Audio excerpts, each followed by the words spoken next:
আচ্ছা, আমার তরকারিটা কোন কালার আসছে এটা দেখেন। ঠিক আছে, আমার প্রথম শুরু ভিডিওটা অল্প করছে তো বুঝতে পারি নাই। আচ্ছা, দ্বিতীয় ভিডিওটা দিয়ে দিলাম পাশাপাশি, তেলে দেখতে বুঝতে পারবেন যে তরকারির কালারটা কেমন আছে। কিন্তু আমাদের তেলটা কম খাওয়া পরে চর্বির জন্য শরীরের ক্ষতি হয় বেশি তেল খাইলে। ঠিক আছে, তার জন্য অল্প তেল দিয়ে রান্না করতে কিন্তু ভালো।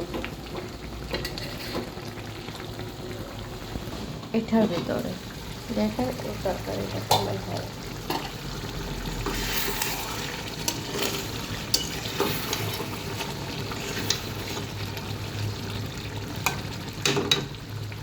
কষার ভিতরে হালকা একটু ঝোলটা দেবো।